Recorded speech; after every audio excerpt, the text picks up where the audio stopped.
right, yeah, here we go. Oh, nice. I'd say episode number, but I don't remember. I think it's 14. 14. But I know we're in season 2. Yes, although you could, like, we're out of First Corinthians now for a while. We are. So, and Thanks, John took us there. Yeah, so DNOW. So, okay, questions. Yes. Because we talked about this before. I'd never heard of the idea of, or the name DNOW before. And I know you come from like an SBC background. Is that a Southern Baptist thing? I don't know if it's a Southern Baptist thing or not. Seriously, I don't, because the first church I've ever done that in was not. I tried to do it quietly. It's okay. Just don't show anyone it's a can of Busch Light. No, yeah, now I feel obligated to be clear. Yeah. So the D now is essentially a discipleship. The D means discipleship. And so what's the now mean? At that moment. Okay. So we obviously our focus in the past year and a half has been discipleship. And so we're trying to find another way to get students more involved in the word that was outside of a normal routine. And so I've known we've done retreats like this back when I was a student, but one of the churches I was at that we did it wasn't even a Baptist church. So I don't know if it's just kind of a local retreat idea, but we thought, hey, let's try it out here. And am I remembering right? Like, we reached out to you and Amanda. Mm-hmm. You said you were interested in Grace. You were in an internship, but it didn't have to have a solid hard line. But I think if I'm remembering right, you helped them through a DNOW. Yes. Before that was like your last thing you had to do at Pleasant View before you came. Yeah, Pleasant Valley. Yeah, so, wrong one. So before me and Amanda came up, the actual day before we moved up here, we did a DNOW weekend there, and there was their first year of doing it back in Pleasant Valley as well. So, and that was John. Yeah, but he didn't speak. No, John didn't speak. He brought somebody else, and I think there were 6 churches. And Owensboro is a lot bigger than Greenville, even Dark County. I think there was like 60,000 people total, and I think we had around 500 students. Oh wow! So between the churches and so it was a lot of fun. But cool. Yeah, we just want to bring it here. And so that was where your relationship with John started, was at that church. And then that was fun for me because John and I think met each other one other time. We've stood in the same room together and not known it, even though we've texted each other a bunch. So fun guy. And that was cool. Walk us through. Okay. So like, I think I have the structure right of like one of the unique things. It's kind of like a youth retreat, but it's local. Yep. But even though it's local, the kids aren't just going home. Yeah. So that kind of brings this cool factor of like our kids would go into host homes where they kind of did their small groups and discussion like that. But I know there was a theme for DNOW, and we technically were like the 4th message of the weekend, right? Yeah. So walk us through where the services went. So the theme this year was fearless. Last year it was This Changes Everything, was just the gospel laid out the foundation essentially. And this was fearless, and how the gospel allows us to be fearless. And when you look at the title of it, it's like, man, that's such a broad thing where it's like, wow, we can be fearless in the midst of what really. And so John kind of walked us through 3 different elements of it. One of fearless against things that are hostile to God. So like temptation and sin, that when we are tempted, sometimes we feel like, oh man, I'm going to either cave in or I'm going to set up all these safeguards, and sometimes those don't work. And so it's like through the cross, we can be fearless amidst temptation because the cross has given us freedom over that sin. Yeah. The second session was more along the lines of how can we be fearless in the midst of an area, not necessarily an area, but a culture in America that sometimes it's not always the most popular thing. People look at Christians as the holier than thou group of people, but reality, we're just all sinners and in need of grace. And fortunately enough, we've had the opportunity to hear the gospel. And so this was one of those things. It's like, so we can be fearless in the midst of that because there's an eternal weight behind it. And then the last session he was kind of laying out, how can we better lay out the gospel in the midst of rejection? And I think that's where students especially struggle when it comes to not only discipleship, but evangelism in general. Right, all of us. It's the fear of a rejection. Yeah. And I think it was Penn and Teller. I know. Yeah. Wow. Yeah. He's an atheist, and Yeah. he Yeah. has that one video, and he's like, a guy came up and gave me a Bible and was like, I respect that man a lot, and he's very Right.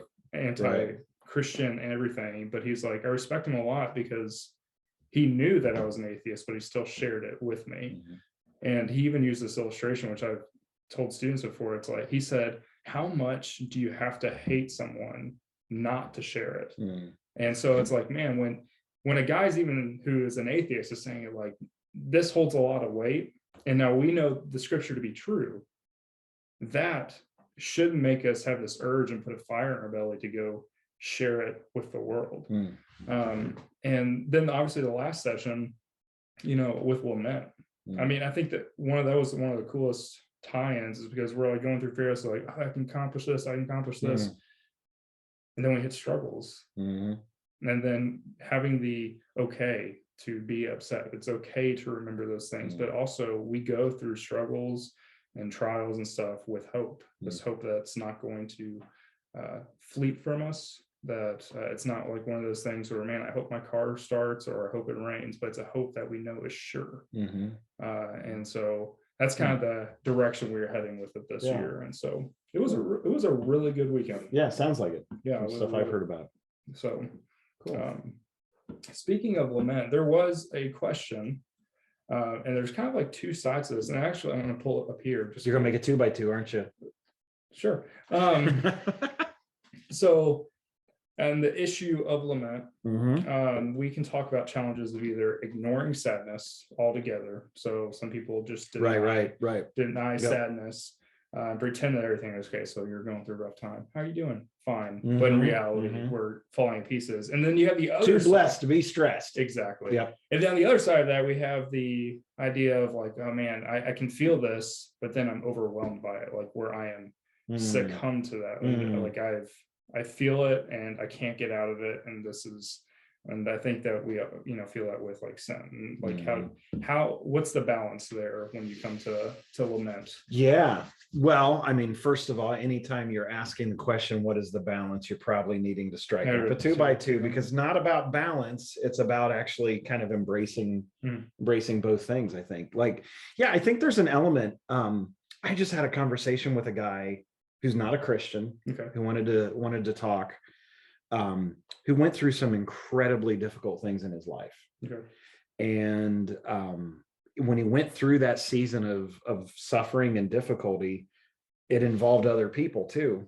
And so he just had to take on the persona of like, I gotta be here for everybody else. Right. And he just kind of helped. There's been a long season of that.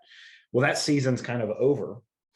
And so we were talking, and he was just kind of like, I don't know what the next step is, because I've kept my eye on tasks that need to get done. And now the tasks are done.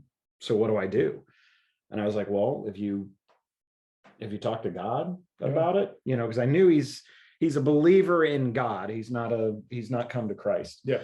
And I think he was even kind of confused of like, well, what would I say? No. And I said, have you and God had it out? And he was like, what do you mean by that? And I said, well, your situation was awful. Like, have you told God you thought the situation was awful? Have you asked God, like, why have you told him you're suffering? Or have you been angry at him? Have you told him you're angry at him? And his eyes got huge, and he kind of comes from a different religious tradition. So he was like, you don't do that. Like you can't.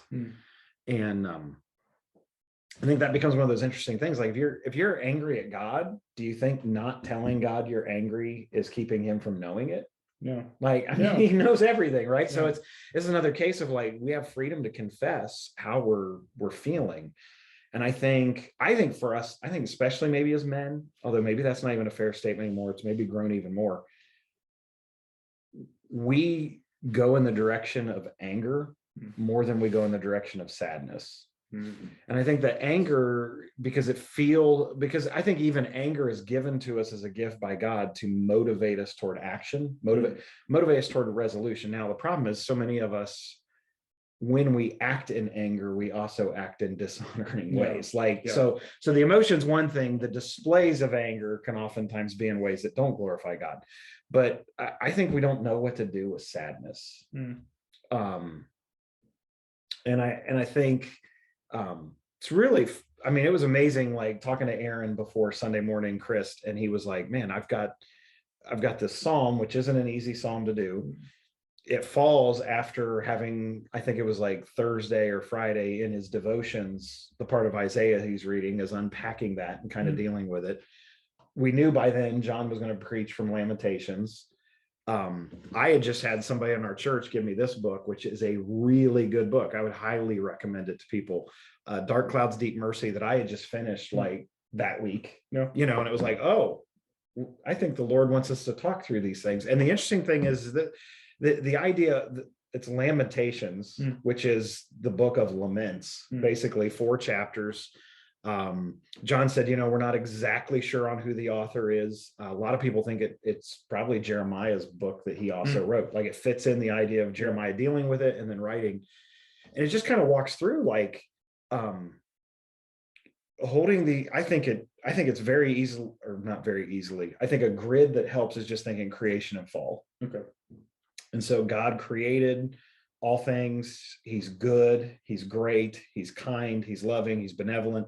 He creates with beauty. You put all of that together and you say, this is what I know to be true about God.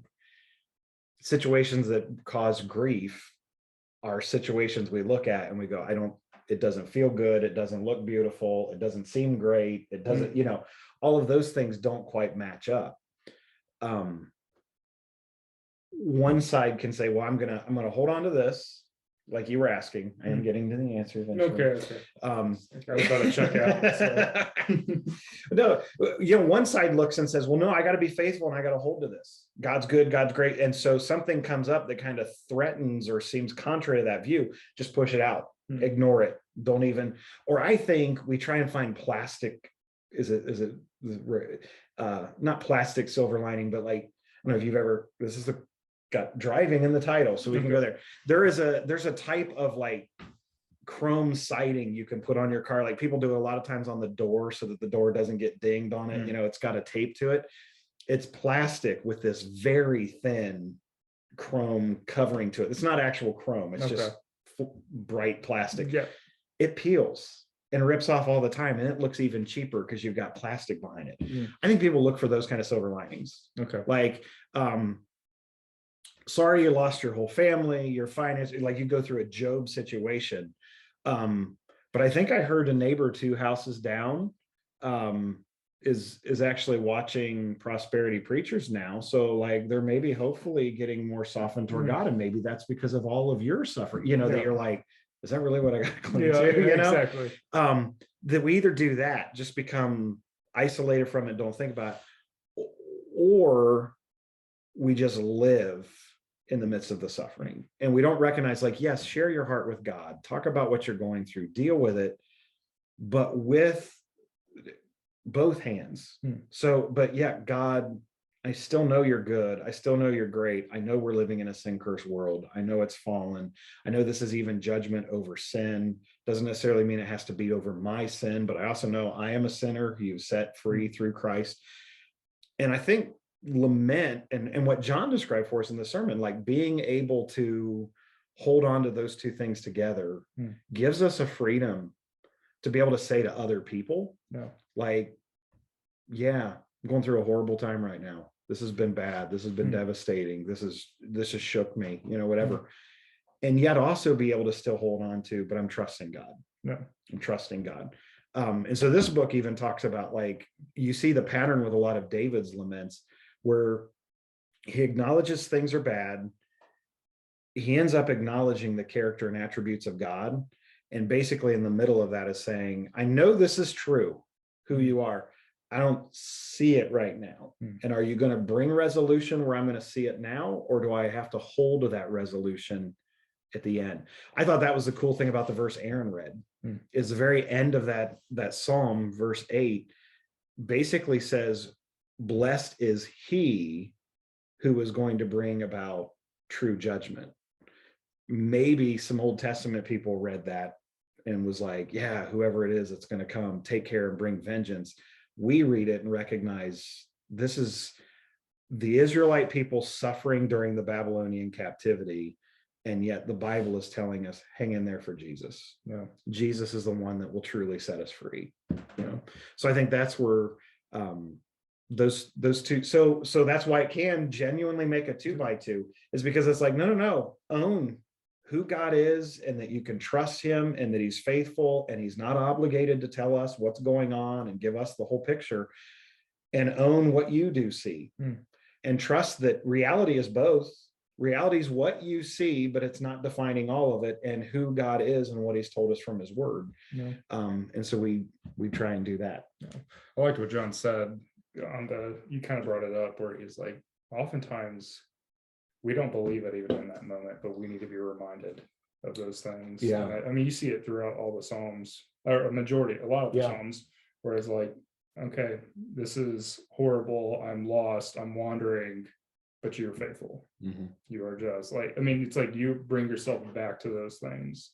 And I don't think that necessarily negates what's happening. It doesn't necessarily always make you feel better in the moment, but I think it's changing the perspective of in the moment to an eternal perspective. And I think that was I think that's, whether it's the disciples looking at Jesus and say, we believe, help our unbelief, or whether it's even just reading in the Gospel of John, it's really fascinating. John will use the word belief to differing levels. So he even at one point says that the people believed in Jesus, but Jesus didn't believe in them. And I think our translations usually say he didn't entrust himself to them, but that's what it's saying.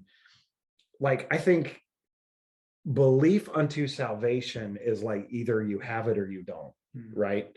And even a person who starts exploring and learning, like, there comes a place they got to know what the gospel is, and then they believe in it.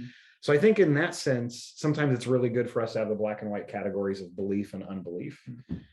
But I think maybe it's a better illustration of, like, belief would be there is a switch on off, but then once it's on, there's also a dimmer. Because like you're saying, like, I think that's how people can come alongside each other during suffering. Is like, I might have a conversation with you about your suffering where I'm reminding you of the gospel, reminding you of the faithfulness of God, reminding you of the big picture of things. And I don't think I'm teaching you something. You don't think you're telling me new information I didn't have. If we reverse it, we're encouraging the person to take the information and apply it deeper, really apply it by faith. And so, I think that even as John was saying that, I think that's 100% it, that it's like suffering allows us sometimes to take it into the lab, and the stuff we learned suddenly have to apply it, and apply it in situations that actually strengthens our faith, because it's not just obvious in front of us. I think that's the one element, maybe the one thing that in this book kind of talked about a little bit, that we struggle with as a church, not Greenville Grace, but the church. We want to show up, we want to enjoy Sunday morning, and so, hey, we're going to be blowing it out, all smiles, woohoo, confetti, and want to come at it from that angle. And yet people have walked in not feeling that way, and people are walking out to a world that doesn't feel that way. And it's not wrong to absolutely celebrate, and the joy of the Lord is our strength, and let's go there. But let's also do it in such a way where we talk about, like, he's still good when we're struggling, and he still loves you when you're struggling, and you're not wrong if you're sad. You're not sinning if you're sad. It's how you're wrestling with it. I think that kind of gives you the green light, though, to, like, if you're in those moments, to pursue community. I mean, plug for life groups, but seriously, seriously, if you may know all these things, but constantly being pointing back to it, it's not, like you said, it's not new information that you probably don't know, but it is a great practice to remember those things. I mean, you see it, Paul says in Colossians to set your mind on things above, and he's talking about everything, like, and then you can look at Philippians, like, whatever is pure, whatever's, you look at those things, it's like, that's what our heart should desire, even in the midst of chaos and struggle, is that we're looking to those things and not saying, this is my life, this is my identity, but my identity is found in here. I'm just right here right now. Kind of thing. So I think that's so cool. To affirm you with student ministry, I just read a thing yesterday that was saying that, like, over a 10-year period,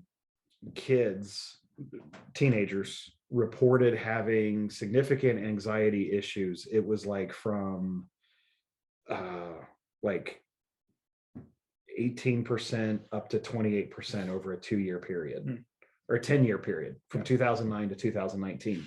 From 2019 to 2021, so only in 2 years, it's jumped to 44%. The last 2 years have been tough. What's really hard for teenagers is they're exposed to all of it. They got their smartphones, they see what's going on, they have all the opinions in front of them. They also got parents who maybe haven't handled the last 2 years in the most peaceful, joyful way. And so they're getting that thrust upon them. And I love that I love that you guys have fun. I love watching the kids laugh and joke with you, and you have a good time, and back to school bash where you're beating on a car with a hammer and all that kind of stuff, is awesome. But I love that the youth ministry is more than that. And to some people it could sound really simplistic, that it's like you're going through Colossians right now, you've gone through James, you're going through books of the Bible. But what you're doing is you're taking our students and you're preparing them. Well, first of all, you're helping them handle their suffering right now. So kids aren't having to show up at youth group plastic and pretend that life is easy and life is good, and that also sends them out with an accurate evangelism, because now they're not going out to share the gospel with their friends because, hey, come to Jesus, life gets easier, right? Which is a false message. But it's also preparing them for what life looks like and life in the church looks like, so that they could hopefully graduate from doing small groups and being able to say, hey, like, I know what Ben just taught and I believe what Ben just taught, but life's hard right now and I don't see that, and do that in safety in a group of students and adult leaders, so that when they graduate, we're saying to them, hey, why don't you come join these life groups? And it's a natural transition. So I mean, you got a taste of John's the youth pastor at the church in Owensboro, came up here and spoke to our kids for 3 sessions before Sunday morning. I don't think probably the message felt much different in style, so that's who he is, and what he's given to teenagers also given to us as a church. And I think it's not whiplash for our kids on a DNOW weekend, because that's a lot of what they're seeing happen week to week.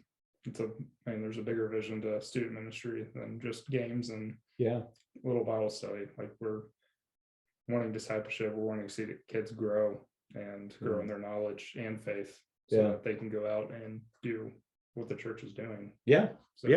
And super cool. You mentioned it on Sunday. I guess that's the thing. We've never had anybody cry on the podcast, so I'm just going to keep I won't do it now. I know. Okay. I will say this as an old man now. I rarely ever showed stirred emotion like that on Sundays, and now I sometimes do. Sometimes at a restaurant talking to guys, and I'll like slow down what I'm saying because something's coming. Some of it's because I'm getting older, but I also think it's a sign that something healthy going on. So like, don't fight it. But no, I just tease him with all that. But like, man, like, so appreciative of you and Amanda and what you've done with student ministry.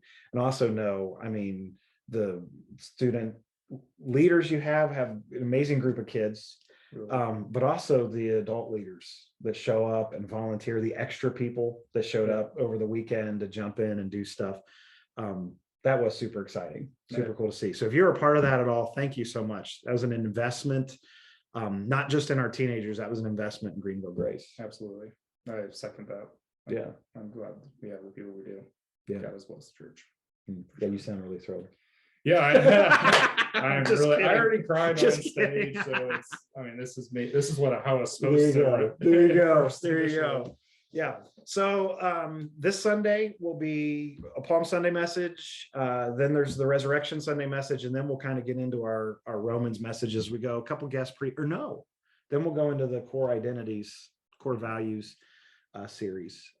So we're setting 1 Corinthians aside until the fall, and praying like crazy that Jesus returns before I have to preach on head coverings. So that's where we are. So love you guys, and super thankful for just even the reminder this week that we're not the only church that's desiring to faithfully preach the gospel. We had churches partnering with us for the retreat, but then also having a guy like John come and obviously just fit in with us because he's a brother We got Jesus in common. So that's just a reminder to you that. Hang on, before you close, two things that I just realized. One, Put it up there. sorry, two things. One, I don't think you said anything about texting questions. Oh, yeah. So If you have questions for next week, you can text at 937-444-1207. We would have had John on here. Is that the other thing you were going to share? No, Sure. or was it Three things? We would have had John on here. John's on vacation, and as fun as it would have been, because he is a fun dude to just joke around with and also talk Jesus with. We don't want to bother his vacation. Enjoy your vacation, John. If you watch this, you should. If I send it, if you send it, I'll be hurt. If you send it, you might watch it. There you go. If I send it, you won't. If I tell him you fell down or something, he'll then watch it. Just watch till the end. Yeah, there you go. The other thing was, did you guys change the tagline? I remember there was talks of the tagline. Okay, so we got to figure this out. Maybe we open this up to a poll. Okay. Because I think Marco and I are even on opposite sides of this. I would like to call the podcast Driving Home. Driving home. I see. Because it's driving home the point. It's kind of the idea is it's something you could listen to while you're driving home. We originally were calling it Driving It Home.